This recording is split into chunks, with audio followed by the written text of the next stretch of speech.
I'm Rip Esselstyn, and you're listening to the Plant Strong podcast. From a rocket scientist to a whole food, plant-based lifestyle medicine physician, today I'm going to share with you the incredible story of Dr. Niki Davis right after these words from Plant Strong.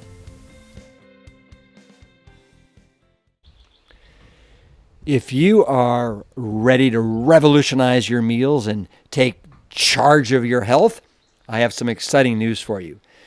All of our Plant Strong foods are now 100% reimbursable by your healthcare savings account, better known as HSA, through a partnership that we have with TrueMed. And this is because the nutritional integrity of all of our products makes them off the charts, and we qualify for this. Our foods are crafted with the power of whole plants to fuel your body and to keep you feeling strong and vibrant. But don't just take my word for it. Doctors who understand the power of lifestyle medicine are actually prescribing Plant Strong foods to their patients. Imagine foods so good for you that your doctor wants you to eat it. From heart-healthy chilies and stews to whole grain pizza and pancakes to our wonderful cereals, Plant Strong has you covered. Take advantage of your healthcare savings account and save up to 30% in pre-tax dollars when you shop all of our products. Visit our website at plantstrong.com to learn more and to start your journey to a healthier, happier you, because strong plants build stronger bodies. Eat strong, live long.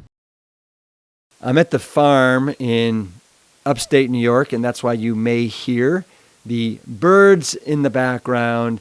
It's a beautiful July day here. With that being said, the trajectory of today's guest, Dr. Niki Davis, is kind of just like a rocket ship, which is funny since she used to be an engineer who worked on space shuttles with NASA. Thankfully, her second career as a board-certified family medicine and lifestyle medicine doctor has also taken off like a rocket ship through her work with Love Life Telehealth, where she's currently licensed in 12 different states. Today, she shares why she's so passionate about de-prescribing, I love that word, de-prescribing medications for her patients. She also shares some of the lessons and wisdom that she gleaned working under the late, great Dr. John McDougall. It's a beautiful conversation with Dr. Niki Davis. Dr. Niki Davis, welcome to the Plant Strong podcast from Salt Lake City. How you doing? Thank you. I'm doing so well, Rip. It's so nice to meet you and see you and get to talk to you. Yeah. Well, right back at you, Niki. Now I can't wait to talk to you about kind of your journey and how you've gotten to where you were to where you are now, because you used to be a engineer, rocket scientist for the space shuttle. Is that correct? I know. Isn't it crazy? Yeah. So how in the world does somebody that is an engineer working on the space shuttle find their way to lifestyle medicine? Very good question. And it's funny because I think about your story too, with being a firefighter and then going on this plant-based movement. Yeah, kind of similar, where you get passionate about this lifestyle and you get passionate about the ability for people to heal. So I started out as a rocket scientist, basically because I was good at math and science. And when I was in college, I was trying to figure out, well, what am I going to do with my life? What would I be good at? And I was always good at kind of engineering things. I was an inventor as a kid. I liked to come up with new ideas and solve problems. And so engineering seemed like a decent fit for me. I actually was forced to choose my degree early on because I did the Air Force ROTC. I ended up not completing the ROTC program, but it kind of forced me to just decide. So once I decided mechanical engineering, then it was, okay, this is what I'm doing. And I actually really enjoyed the challenge of engineering. I liked that I was one of the only women in the 100+ people in the class, right? And I think that I really stayed with it because of the challenge. So the guys didn't give you a hard time? Well, I think, honestly, as a woman, like there was a little bit where you could feel that maybe they didn't really feel like you belonged as much. And so that just made me want to prove myself even more, right? So there was a little bit of that, being one of the only, like, honestly, there were only like 2 or 3 out of us out of over 100 people in those classes. Well, I mean, it's very similar in firefighting. I mean, there's not many female firefighters. It's very much a masculine dominated profession. And the women that decide to go into it, they really have to prove themselves. And so there's a lot of pressure on them to live up to, I would say, an even higher standard than that these guys set for themselves. So kudos to you for doing that. Well, and it was fun. I think I enjoy the idea of solving problems, and I do like math. I can't say I don't love math. So it was, I got to take all the math classes and do all of that. And I did like engineering, but when I completed, so I did a bachelor's and a master's degree in mechanical engineering. And once I completed that, I went and worked for a rocket company who contracted through NASA. And I think that the job was pretty good. I mean, I was getting paid well, I was enjoying it, but ultimately most of my job was sitting in a cubicle by myself. It was very isolating, and I prefer to work with people, and I like to socialize, and I like to work out problems with people. And it just wasn't that way for the most part. And then while I was working as an engineer was when I really started to learn more about the health benefits of a plant-based diet. I mean, I had transitioned to being a vegetarian and vegan at a young age in my teenage years. So I was already on board with eating plant foods for the most part. But it was really during that time, as working as an engineer, that I became really passionate about it. I mean, you probably know, you end up going down the rabbit hole, or you start just finding everything that's out there about plant-based nutrition. So for me, it was just getting really excited about that. Give me an idea of timelines here. So I have because I'm kind of foggy here. So you become an engineer, then you're working, doing some space shuttle stuff with that company. Like, how old are you when this is going on? So I was in my 20s, so 20s to early 30s, working as an engineer. And so I worked as an engineer probably from 2003 to 2010. And it's interesting that you mentioned the timeline, because I read your book, The Engine 2 Diet, when it came out. I think it was 2009. It was 2009. February 25th. Good. And I remember that because that was the year before I left my job as an engineer to pursue this plant-based thing. And that book, your book, really helped me. It just propelled me, got me even more passionate about the idea of using plant-based nutrition to help human health, because I was already on board for the planet, for the animals and all that. But it was like, wow, this could actually help people. And I think that we could help this movement go forward if people could see benefit for themselves, not just for the planet, not just for the animals, but if they can actually see their own health improve. That was a big thing. So it was in 2010 that I ended up leaving my career as an engineer, because I wanted to be a part of this movement, which is now, lifestyle medicine. But at the time it was, and I remember even learning when people started using plant-based, that coined that term. I think it was T. Colin Campbell that coined that term. And I think I remember actually seeing you saying plant-based, and I thought that's brilliant, because then it takes away that stigma of vegan, but it's also very specific on that this isn't just about removing animal foods, it's about eating whole plant foods, right, for health. Yeah. Well, I definitely said plant-based and also plant strong. I'm Yeah. intrigued. So so when did you go to medical school? When did you sneak that in? Yeah, right. So yeah, I left my job in 2010 and started pretty, within a year or so, started the process of, so I had to go back and do some prerequisites to be able to apply. So I had to go back and take like organic chemistry, and that took me about a year and a half to complete that. So I started medical school in 2013. Wow.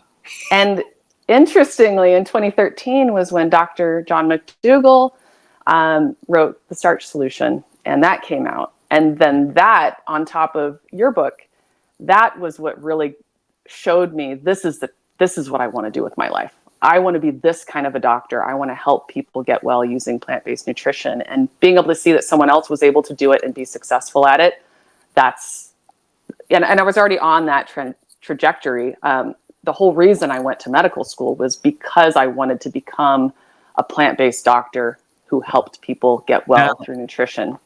Now, so having that mentality going into medical school, did that help determine which medical school you went to, knowing that, all right, I want to really specialize in lifestyle medicine, nutrition, and this medical school has 0 hours of nutrition, so I'm not going there? Right. Most medical schools have zero nutrition. So, and the other thing that's funny about that is it's really hard to get into medical school. So if one will take you, you go there. And so the medical school I ended up going to was just the one that's closest to me, where I knew that I could, be in state, not have to pay more money than it was already going to be paying. But the University of Utah is where I ended up going. I only applied there. So it was really just location based and money based.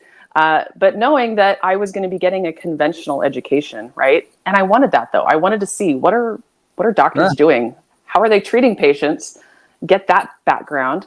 And then on top of that, I was seeking out opportunities to learn early on while in medical school, while in residency, about plant-based nutrition. So I got to work with Dr. John McDougall, right? I got to intern at the True North Health Center in Santa Rosa.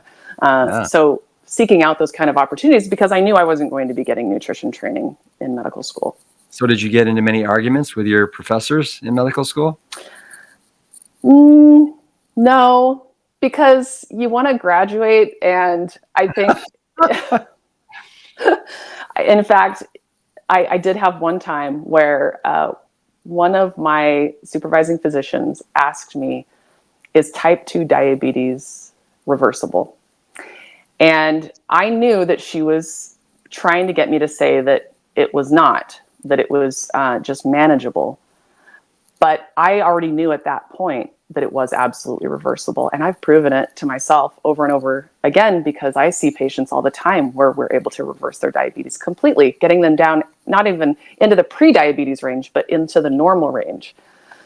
So things like that, where I think people have these preconceived notions, even very smart doctors who think that there is no way that this is something that you can manage without taking some kind of a medication. Like how on earth would you do that? But I knew better. So I had to be a little bit careful, honestly. I couldn't go too much out on a limb, but I did teach the residents. Whenever I was assigned to teach something to the other residents, I was always teaching about that. So I taught about the reversibility of diabetes. Right. So you're in Salt Lake City. Are you Latter-day Saint? I am not. Nope. I born and raised here, so I know all about it, but no. Right. Gotcha. The reason I ask is I've had some Latter-day Saints that have come to some of our immersion programs, and asking them, why are you here? This one couple said, well, in the Book of Mormon, it basically talks about how you want to eat predominantly like plant-based, and the only time you really want to eat meat is if it's absolutely of necessity because of the time of the year or something like that. Right. And this particular young man, who's this adventure athlete, asked his father, why are we not eating this way? He didn't like his dad's answer, which he basically called BS on, and started down the rabbit hole. And then he and his wife came to one of our immersion programs. But I just found that to be kind of fascinating. Yeah. And actually there are other, when we talk about a Latter-day Saint or Mormon, there have been books written specifically about that topic, that it makes sense if you actually look at the Book of Mormon, that it does make sense to eat mostly plant foods if that's available to you. So there's a book called The Word of Wisdom that talks about that. So I have actually quite a few patients that are in Utah or not in Utah that are Latter-day Saints that follow a plant-based diet because of that. Right. So you're board certified now in family medicine and lifestyle medicine. How much do you enjoy your work now? Getting people healthy, not being an engineer anymore in a little cubicle. So do you like the direction you've gone in? Are you happy you did it? Oh, I love it. I mean, I'm talking to you today, Rip. I mean, really, I feel so lucky. I feel so grateful to be getting to do what I do every day. Not only do I get to meet with patients one-on-one and really get to know them and their stories and help them through this journey of becoming well, because as a doctor, when I was working, as a medical student, as a resident, you don't tend to see that unless it's an acute thing. Like you have an infection, you take an antibiotic, you get better. But for these chronic lifestyle related diseases, it was, what's the next medication we're going to put somebody on, right? Yeah. So it's really, I can see why doctors get burned out, because even in that short amount of time during my training, it was really hard to see people just getting worse over time. So the fact that I get to be on this journey with people and see them actually getting well, getting better, and then other people see them getting better. So then they're sharing it with their friends and family. And I get to see this, this effect that's happening by just seeing one person at a time. And then on top of that, I get to do things like this, where I get to do these interviews and webinars and help spread the message and just be part of this movement. That's what I've wanted to do, is to somehow be a part of this, to help not only people live their healthiest lives, but also just that it's better for everything. It's better for the planet. It's better for the animals, right? It's just, it's so good for so many things. Yeah, it certainly is. So as part of your training, you trained at True North Health Center with Alan Goldhammer and Dr. Clapper, I believe, when he was there. Incredible human beings.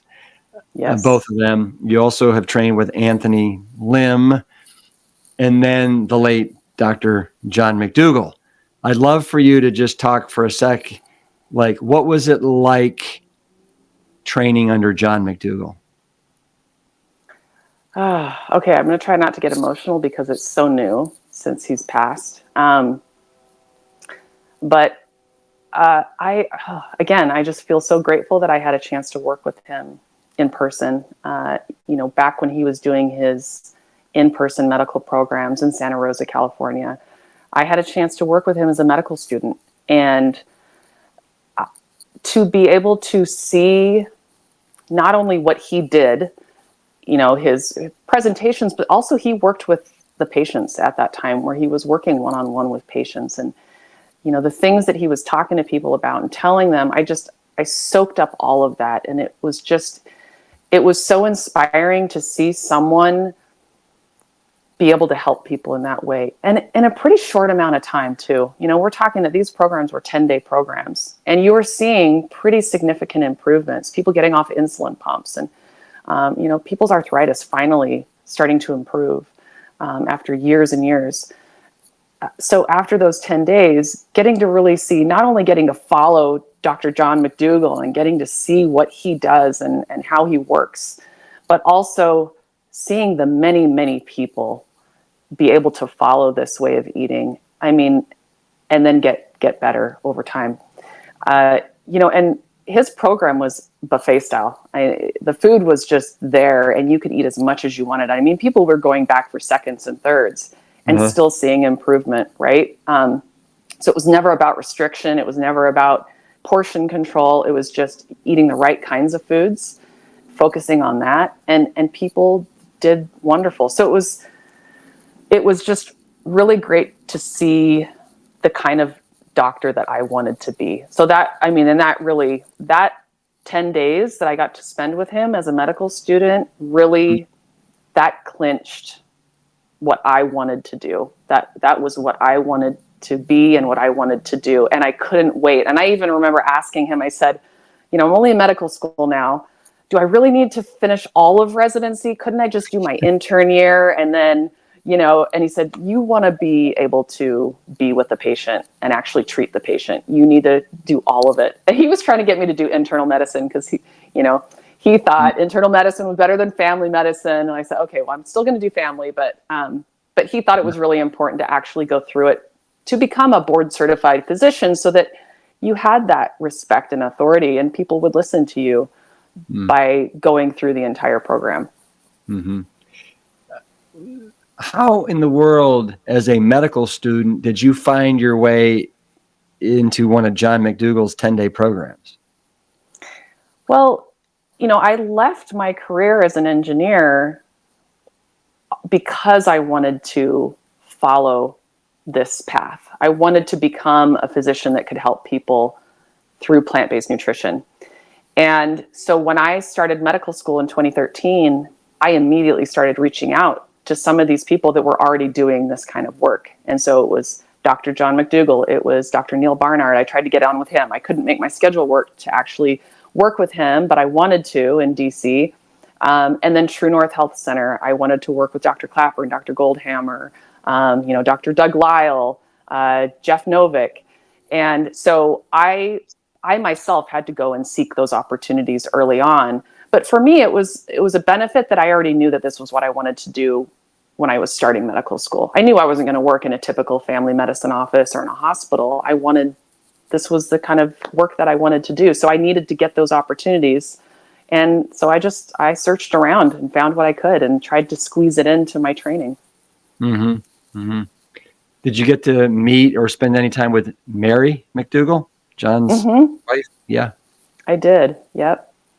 Yeah. Yeah. Those 10 days, I really got to know them. Their whole family was there, and then I was really fortunate that I kind of was able to keep, working relationship with Dr. McDougall where I would message him and ask him questions about my patients. Like, I'm not sure what to do with this. Have you ever seen this specific condition get reversed? And, what have you done for this?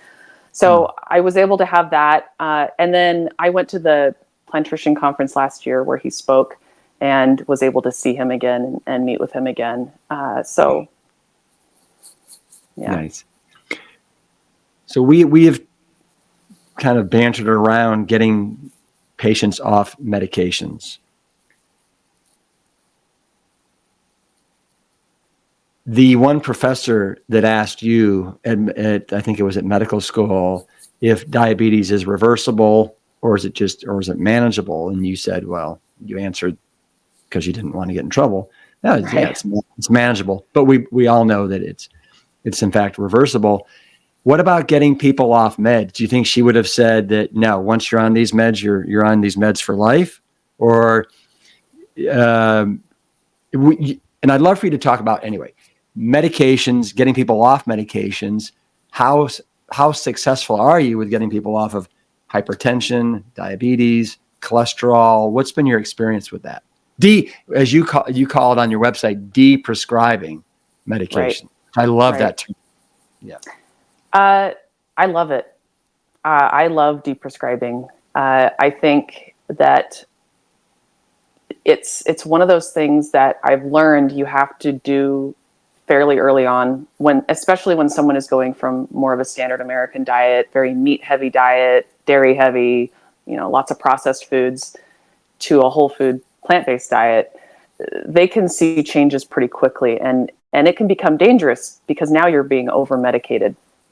Right. And that's one of the things that I did learn from Dr. McDougall was he would stop medications on day one, a lot of medications because of that danger, especially high blood pressure medications, If you're taking medications for diabetes, it's helping with your blood sugars, because we do see blood pressure and blood sugars improve pretty quickly in most people. So it's important that when you're making those changes that you have a doctor who knows how to de-prescribe you and how quickly.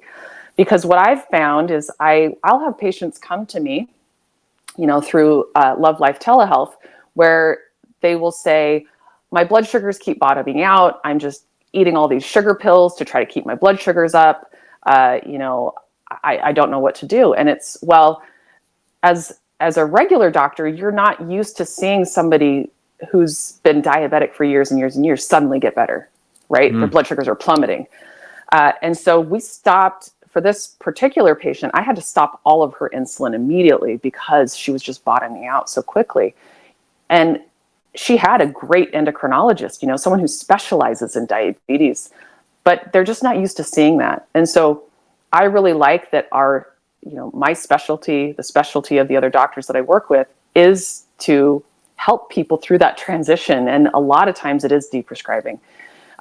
So it is really rare for me to start a medication on someone or continue them on medications if they're following this way of eating in this lifestyle.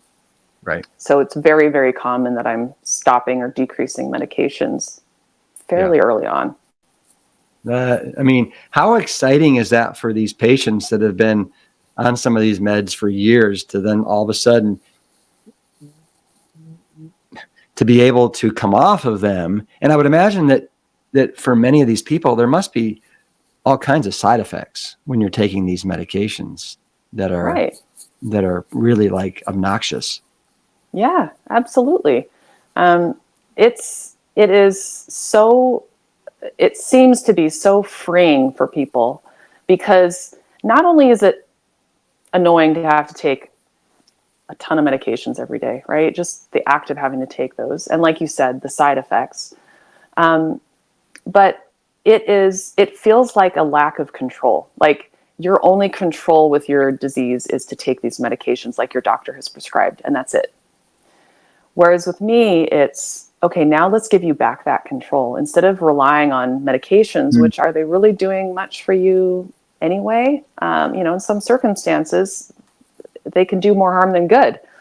But what we work on is then, what can we do to help you get better without the medications and getting that control back, where you now can control what you eat and you can control your disease for a lot of people, you can reverse these chronic lifestyle related diseases, right? You can prevent them, you can certainly manage them. And I see all the time people reversing these chronic lifestyle related diseases. So I think that is really this freedom that people get, where they feel like, okay, now it's not just about me showing up to the doctor and getting yet another prescription, but now I get to decide, I don't want to do that anymore. If you're willing to make that commitment and make this change in your lifestyle, now you can control that. And I think that is probably what feels very powerful for people, to not feel like they're just on the sidelines of their health. Yeah. No, you're there in the ball game, right? Swinging away, getting after it. That must feel so incredible. So you said that, you were kind of a vegetarian and then you got interested in this. I'm just wondering, when you decided, Niki Davis, I'm getting into the ball game and I'm going to take my shot here. What happened to you when you went all in, whole food, plant-based? What happened to your, I don't know, weight, anything, cholesterol? Did anything happen to you or not? It did. Yeah. So I guess now I'm probably 35 or 40 pounds down from where my top was when I was eating lots of cheese and dairy, even as a vegetarian, because I said, I went vegetarian at a young age. And although I did feel better not eating meat and poultry and fish, it was really the dairy that was a big issue. And then the oils eventually. But I felt better. And then once I got rid of dairy and the oil, that's when I really was able to get down to my ideal weight. So I lost the weight. It didn't take much time. It was really, honestly, it was just following more of a McDougall type diet, right? Healthy starches, healthy non-starchy veggies and fruits, legumes. And so that allowed me to lose the weight. And then it's interesting because when I worked with Dr. McDougall in 2013 as a medical student, during that 10 days, even though I was there to just shadow and be part of the health part of it, I was able to be almost a participant at the same time because I was eating the food. They allowed us to get our labs before and after. And I would have been mid 30s at that time. And I was surprised my cholesterol was a little bit elevated when I checked it before. Now, I was vegan, 100% vegan, but I was definitely not whole food plant-based. And during those 10 days, my bad cholesterol, the LDL cholesterol, dropped by 20 points. So just in 10 days, going from a more of a vegan diet to a whole food plant-based diet, it helped improve my cholesterol down into the normal range. So I definitely saw improvements in myself. And over that time, then of course, I'm sharing it with my friends and my family and trying to get people on board before I could work as a doctor helping people. Yeah. No, I've been holding very, very similar programs to what Dr. McDougall has done. I started doing them in 2010, with Whole Food Market's sickest employees. Right. And so we've had over probably 2,000 different people come through. So we have over 2,000 data points. And our average drop in the LDL cholesterol in 6 days, well, in the beginning it was 7 days, we've shortened it to 6, is 24 milligrams per deciliter. So your 20 is, so I was below average. Yeah, but remember, you were kind of already vegan as well. Right. But I mean, that's fantastic. And that's amazing. Yeah. And it's funny because it's not surprising either, because I see this all the time. That's the beauty of what I get to do is I get to see people seeing these huge improvements. In fact, I had a doctor come to see me as a patient, and she said, I don't know, I'm pretty healthy. Like her BMI was in the normal range. She was very active. She felt like she was eating a pretty healthy diet, even though it still had some meat and fish and things in there and some dairy. But she felt like it was a pretty healthy diet because she was, not eating a lot of processed foods. And she said, I think my cholesterol is high, probably just because of genetics, but I figured I'd try this and see. And after doing 2 weeks of whole food plant-based, her cholesterol plummeted. Right? So people sometimes will think like there's just no way it could really help. But boy, even in people who think that they're doing a great job and, they're very fit and they think that they're eating well, there's still that power of getting rid of those animal foods and focusing on whole plant foods that really can make a big difference. No, it is incredible. And what I have found is that, just about everybody has a different set point. Like how low, let's say you're just eating perfectly whole food, plant-based, some people, their set point will be 90 milligrams per deciliter. Look at down below 100. Some are 110, some are 150, some might be 180. I don't know about you, but I have seen so many women in particular that have these HDLs that are 70, 80, 90, which is going to make it almost impossible for to get their total cholesterol down below 150. And I'm like, don't worry about it. This is why it's so important to actually know what's your HDL, what's your LDL, and then what's your triglycerides. Because triglycerides, a lot of people have no idea, 1/5 your triglycerides is what's added to your HDL and your LDL to get total cholesterol. So you got to look at the totality of it. Yeah. Right. And then also just remembering that cholesterol it's a risk factor, right? Having high cholesterol is a risk factor. Having high cholesterol isn't the thing that kills you. It just makes it more likely that you could have issues with cardiovascular disease. So you've got to look at the whole picture too. It isn't enough to just single out one number and treat a number. You've got to look at everything, because if your arteries are perfectly healthy, you don't have any plaque in there, any soft plaque, your inflammation is low, then even if your cholesterol is a little higher than you'd like, it's not in that perfect heart attack proof range below 150 for the total, You have to look at all of that because it does matter. All of those different factors matter. But is there a way that you can measure soft plaque? Well, you can do some blood markers where you can look at some of the, markers that might come off of soft plaque. So there are certainly lab tests that you can do that'll give you a little bit of a better idea as to, do you have any ongoing soft plaque, which ultimately is going to be inflamed. So you should have some higher inflammation markers.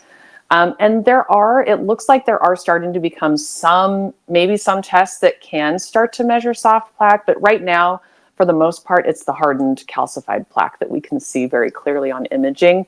And that's old, right? That's an old scar. That's been there for a long time. And so that usually is not something that gets better, but that ability for your arteries to be able to dilate gets better over time as you improve the health of your arteries by eating a plant-based diet. The endothelial lining? Yeah, exactly. Yeah. Let me ask you this, because it is just the rage right now. And I asked just about every doctor that I've had on the show in the last couple months, but what's your opinion of Ozempic and Wegovy, these types of drugs? Yeah, I personally don't prescribe them. Sometimes I will have a patient that comes to me that's already on them, but I would not start someone on them because, again, it's masking the problem, the underlying root cause, and that's what I'm focused on. How do we get down to what's actually causing this problem? Why are you having trouble with weight loss? Why are you having trouble with blood sugar? And let's get down to that, which is lifestyle related for the most part. I don't like to rely on medications to help treat things like that when there's a very clear lifestyle component. Yeah. I think I heard, and it might have been an interview that you were having with somebody, that with these drugs, you're actually losing muscle mass, which is one of the things that you absolutely want to do everything to cherish and hold on to, right? Right. Because it can raise your resting metabolic rate. And then also, obviously, it stifles your appetite. It's expensive as all get out. I'm sure that there's all kinds of side effects that we're just starting to learn about here now, that we have, 1 in 8 Americans that are now on these drugs. Right. I know. It kind of goes back to, for a lot of people, they want the easy out, right? They want the magical cure. The golden ticket. And some people like to have their doctor just write that script and like, here you go, here's your fix. This is what's going to fix you. Just take this every day and you'll be fine. It does take more effort to totally change your lifestyle, right? There's a lot that goes into that. Social implications, traditions, just what do you eat every day, and just changing that. So it does take effort. It's a lot more effort than just taking a pill every day. Mm-hmm. But you're fixing the problem instead of just taking a medication on top of that problem just getting worse. So yeah. I just personally don't, I feel like if there's a way to reverse it through changing the lifestyle problem that exists and improving that lifestyle, why wouldn't we do it that way? Why wouldn't we just get down to the root cause and fix that instead of just yet another medication that has, like you said, so many possible side effects? Yeah. Well, I think the fact of the matter is there's a lot of inertia that is there in the human race, and most people don't like change. But as you just said, this is the golden ticket. It's not it's not, whatever frou-frou thing. This is the golden ticket. It's the silver. No, it really is. It really is. Yeah. What about thyroid health? I am stunned and amazed how many, in particular, women I come across that seem to be hyper or hypo, have these hyperthyroidism, or, I mean, is this something that you're seeing with your patients? It's very common. Yeah. Having low thyroid or hypothyroid is very, very common. Yeah. And And it's usually autoimmune related. So you have your own cells attacking your thyroid, and it just doesn't work as well. So then you end up having to take medications for it. Very, very, very common. Yep. and do you feel like is this do you know, is this kind of a lifestyle created autoimmune disorder, or no idea? I think that there is something to that. I think that it is possible, absolutely. And I know that there have been a lot of theories out there related to that, because you think if you're exposed to cells that are very similar to your own thyroid cells, but it's foreign, does your body make antibodies to that? So, for instance, if you're eating animal foods that could possibly have, and it sounds gross, but some thyroid parts that are similar to our own thyroid, by being exposed to that, could that then cause your body to react and cause antibodies that are close enough that to your own thyroid that they would attack your thyroid? So there is the possibility of that. There's no proof of that. It's certainly just a theory. But I will say, in my patients who have low thyroid or hypothyroidism, most people still need to take medications, no matter how great their lifestyle is. They're going to need some thyroid support. But I noticed that people who go plant-based eventually need less medication over time. So maybe they started out with taking levothyroxine, which is a very common medication to take for low thyroid. 100 micrograms a day is pretty typical. And then being able to decrease it down to maybe 25. And I see that actually not only initially as they start making those changes, but even over years, if they're consistent with eating a really healthy plant-based diet over time, they may continue to see benefit and be able to decrease their medications over years. Would you say most of your patients that you're seeing are men or women? Mostly women, but honestly, women are usually more often, they're more likely to see medical care anyway. So women tend to go seek out medical care for themselves more than men do. And then I don't know if it's because I'm a woman that I end up seeing more women, but I certainly do see men as well. It's just probably 3/4 of my patient panel is women. Yeah. And you're currently working with Love Life Telehealth, correct? And I am. When did that transition happen, and how has that been for you? Yeah, so I got really lucky. I finished my family medicine residency program in 2020, so right in the middle of the pandemic. And I was, before I graduated, looking for, okay, what kind of opportunities are out there for a doctor like me who wants to do this? Do I just need to start my own thing, my own business, or are there places where I can work as more like a lifestyle medicine type physician? And at the time, and I know this was only 4 years ago, but at the time, there weren't as many opportunities as there are even today for lifestyle medicine providers.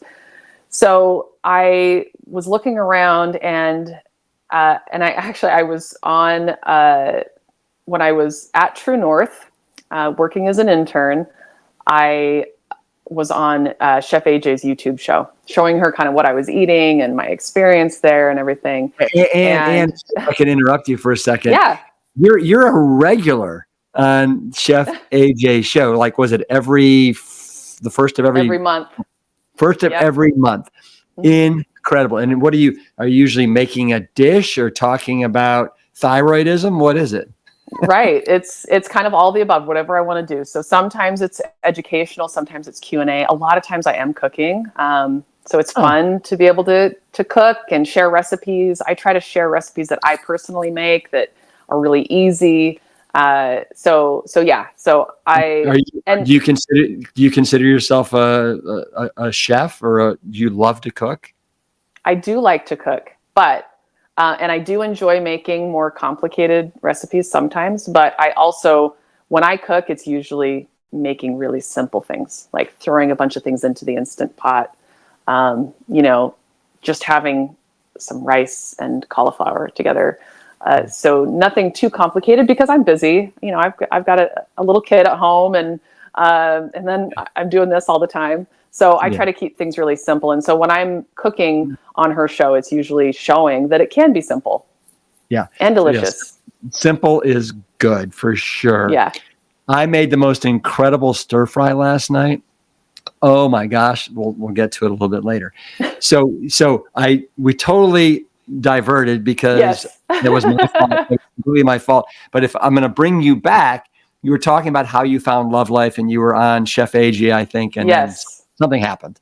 Yeah. So you know, she started this daily show back in March of 2020. I was the very first show she had. So we were just trying it out. Yeah.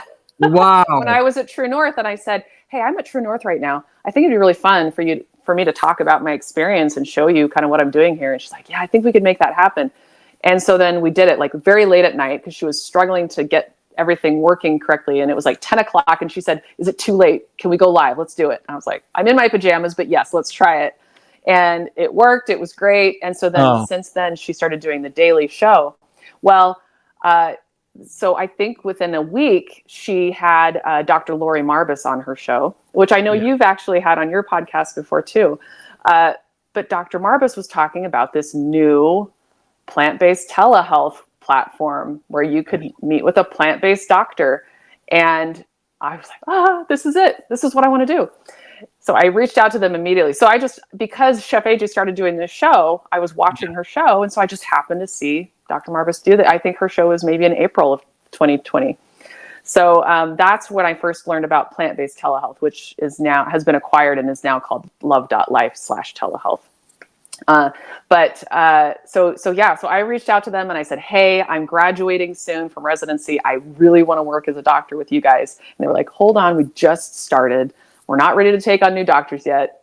We'll keep you in mind. And then I was just the squeaky wheel, right? I just kept writing them, come on, let me in. So eventually when they were ready to bring on more doctors, I was able to start with them in 2021. So I've been with them for 3 years now and I love it. Wow. And how does it feel? Because you're not actually seeing people like in a doctor's office, right? Everything is kind of over a screen. Right.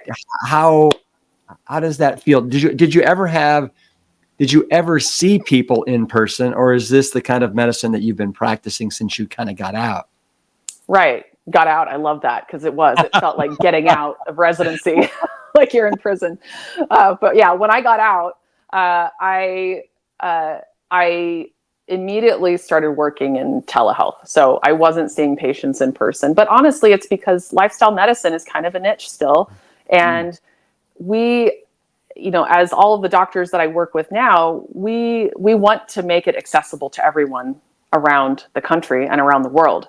And so that is what we're able to do by doing telehealth. Is now we're licensed, you know, we have doctors licensed in all 50 states and DC. You can see us if you're international. So now we bring lifestyle medicine to anyone, anywhere. And you just can't do that when, you know, I mean, it would be great to see people in person here in Salt Lake City, Utah, but then I'm just only seeing people who are local versus I'm licensed in 12 states. So I can see people all over the country. Yeah. What so it just brings that access. What states are you, do you have your license in? Okay. Ready? Alabama, Alabama, Arizona, California, Colorado, not Louisiana anymore, Florida, South Dakota, North Dakota, Oregon, Washington, Utah, Texas. Yay, Texas. And now Massachusetts is a new one. That was almost alphabetical order. I know. Normally I can do it alphabetical, but I think I got caught up because, you know, I've lost a few licenses here. Not lost them, but just decided to not continue with them. So I'm trying to remember my current licenses. Get it. So in kind of doing my research on you, Niki, I mean, you love the outdoors. You love adventure, skiing, rafting, snowboarding. I mean, is that just something that was instilled with you when you were, you know, growing up in your family? Well, No, actually, my family was not very outdoorsy. So it was when I got to go with friends whose families were that I was very excited about being in the outdoors and camping and hiking. But we didn't do a ton of that as a kid. And in fact, I didn't even learn to ski until I was in middle school, even though I live in Utah, where we have the best skiing, the best powder. Right. Yeah. But because we had an after school program that I signed up for. Huh. But it was pretty quick after that once I learned to ski, then I was teaching skiing, and then I was learning how to snowboard, and then I was teaching snowboarding. When I was in college, instead of doing an engineering internship, I worked as a river guide, and I'm so glad I did. I loved it. But yes, I love the outdoors. I love being in nature. I love all of that. And I hear not too long ago, you were schooling Joel Furman down the slopes somewhere. Yes. How great is that to get to meet Joel Furman on the slopes? Yes, yes. Where'd you guys go skiing? So we went to, where did we end up going? Snow Basin, I think. Yeah, now I'm trying to remember because I've been to so many different places recently. Nice. Yeah, but we had so much fun. It was a blast. But it's interesting in getting to talk to him when he heard my story about how I became a doctor and to do lifestyle medicine. He said, "You're the only other one that I've met that's similar to me," because I guess for him it was the same thing. Yeah. Instead of what most of the lifestyle medicine providers, their story is, well, I worked as, an emergency medicine doctor or a family doctor, internal medicine, whatever they did. And then I found out about this plant-based thing, even whether it's through a patient that was doing it and getting better, or they just found it on their own. But to have it be that that's what you wanted to do initially and then go to medical school for that, that's what he and I both did. Was we knew before going to medical school that this is the kind of doctoring that we wanted to do. And so he said, yeah, that's different because I haven't met anyone else that's done that. No. Yeah, I had him on the podcast not too long ago, and he mentioned that exactly, that he knew Really? before he went to medical school that nutrition was what he wanted to specialize in. And Yeah. So hearing, I made that connection, but you actually verbalized it. Who's your hero in life? Well, okay. The first name that popped in my head is Dr. John McDougall. Of course, I have other heroes in my life, like my dad, who passed away last year, was a hero of mine as well, and just taught me the importance of living life to the fullest. He lived to be 92, and he lived his entire life like he was in his 20s. He was always looking for adventures, and I think that even though we weren't a really outdoorsy family, that kind of sense of adventure and trying new things. I mean, he got us on unicycles and stilts and, just trying all these crazy things. And it was fun. So I would say my dad. And then as far as just career professionally, Dr. McDougall has been probably my biggest inspiration. Yeah. So if I was to see you tomorrow and I had a unicycle, could you ride that unicycle? Yeah, I could. Yeah. Wow. I rode my unicycle for the talent show in middle school, even though I was horribly shy. I mean, I was so shy, and no one could believe that I was up there doing that. They thought, this girl that just sits in the back of the class and doesn't talk to anybody is up on stage doing, and it was, the Walk Like an Egyptian. Wow. I was doing this like Walk Like an Egyptian thing on my unicycle. So yeah, I could do it. Wow, that is so wild to hear, because I too rode a unicycle in my middle school talent show in sixth, seventh, and eighth grade. And every year I did something different. One year I went downstairs from the stage. One year I had a guy throwing a football to me. One year I was on there juggling, and then one year bouncing a basketball on the unicycle, staying still, going backwards. Yeah, so wow, that's wild. That's wild. Way to be. That's hilarious. Isn't it? Now I think that is amazing. What a fun connection. Yeah. I've never met anyone else who rode a unicycle in the middle school talent show. Yeah. And then I eventually progressed to where I got a 6-foot unicycle, and I would ride that in parades. Oh, Yeah, well, we did that. So because my dad taught all of us kids, so myself, my brother, and my sister all learned how to ride unicycles along with my dad. So in our neighborhood, we had like a 4th of July parade, and we would all ride our unicycles, get them all decorated, and ride those through our neighborhood parade. Yeah. Can you remember, how did you learn to ride the unicycle? So indoors to start, we would just hold along the wall and just try to get as far as you can, letting go here and there and just getting comfortable with it. And then once you got comfortable with that, my dad would sometimes use like a cane or a stick to kind of hold himself up once he was on, and then try to go, and stay up that way. But it was just, I mean, honestly, it's just a lot of practice, right? No. You're falling a lot. You got to learn to like keep your weight forward, Yeah. as you know. Yeah. But yeah, just starting indoors and then slowly working your way outside. I've got so many pictures of us doing all sorts of fun, crazy stuff like that. I love it. I had my parents park the cars like 3 feet apart from each other, and then I'd use those just to go down whatever it was, 12 feet, and I'd turn around and come back and just continue to do that until I got it. But it never like popped out from underneath you and hit the side of the car. Oh, it would pop out a jillion times, but yeah. I think the cars were close enough to where it didn't cause any major dings. What is one of your favorite breakfasts? What do you love eating for breakfast? I would say hash browns is probably my favorite.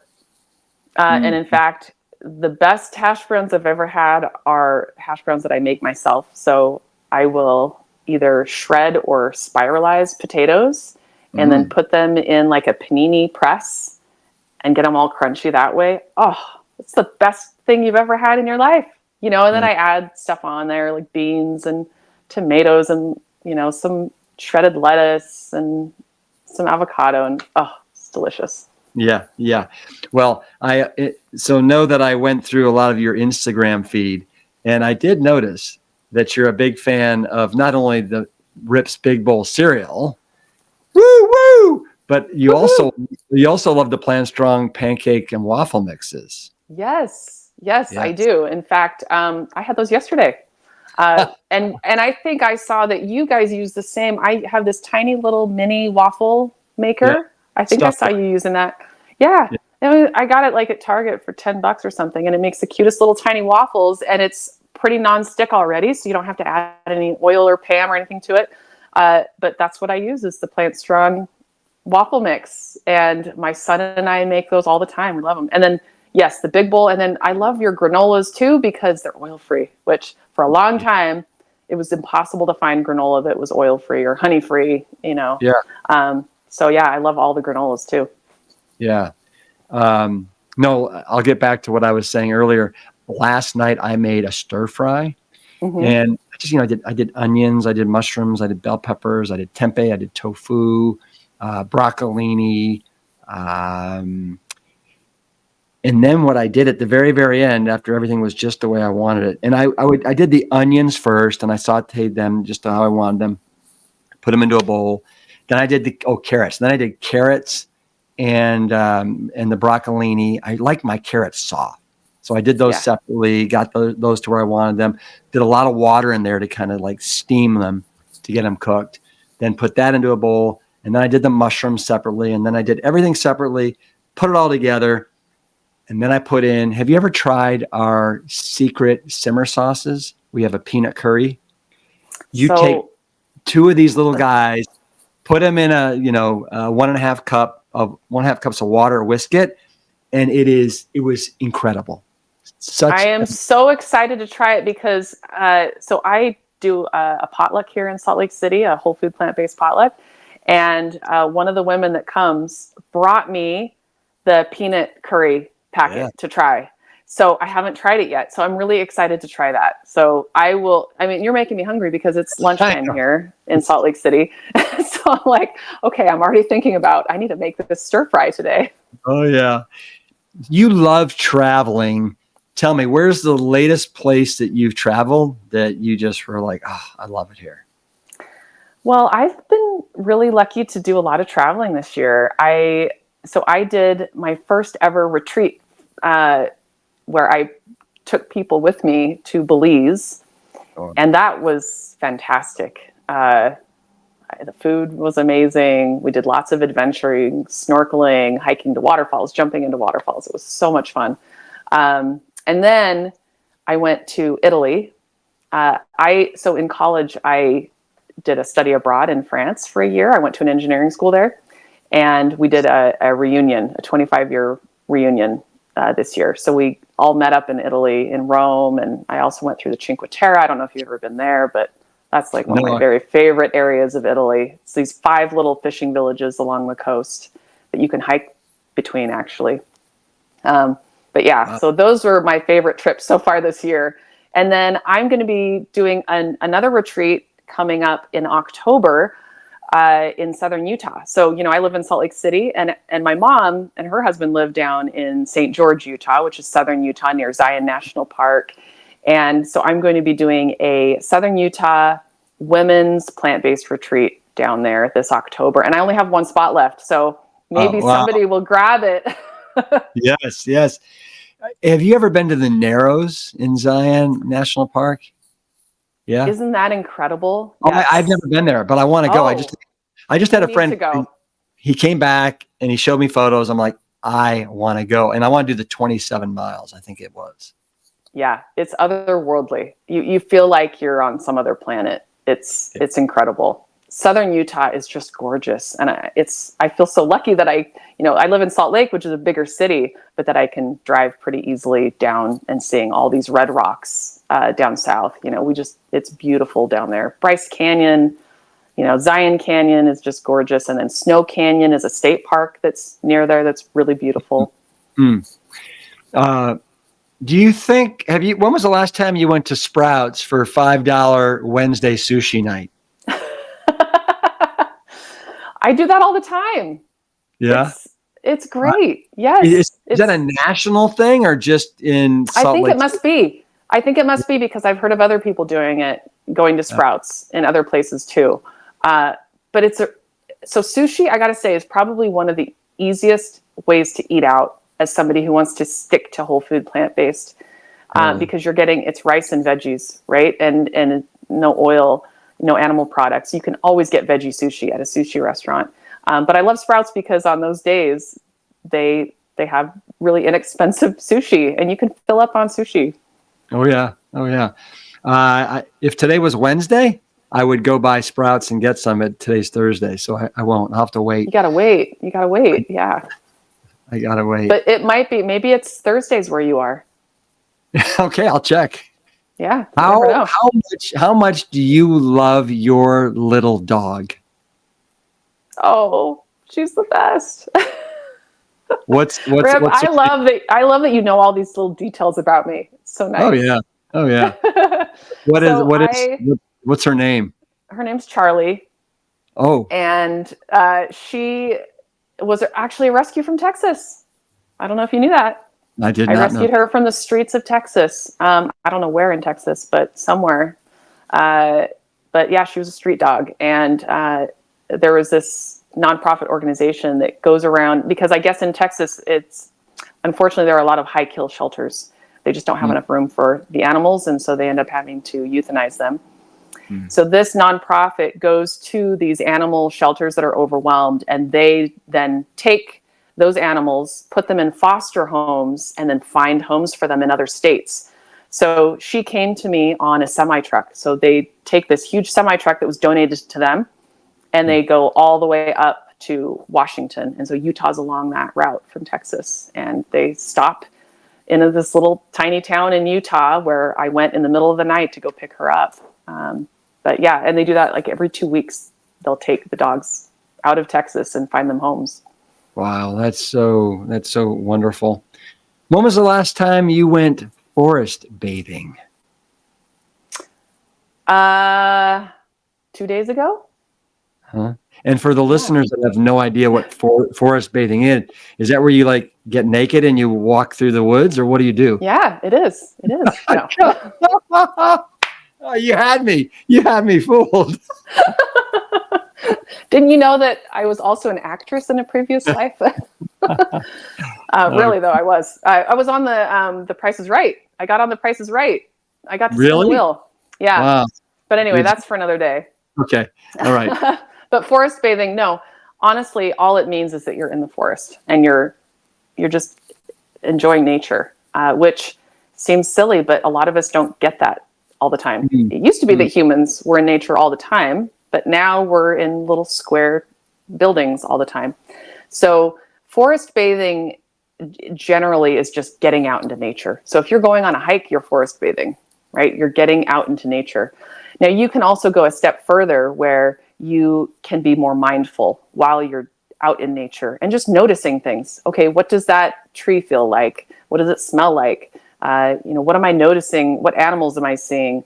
What kind of movement am I seeing? The trees are moving, the water's moving. So just kind of noticing your surroundings and just being enveloped in that.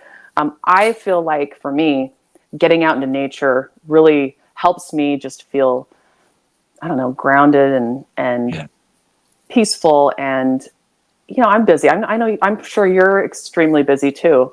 But as somebody who's really busy, even though I'm very passionate about it, I still need that time to myself.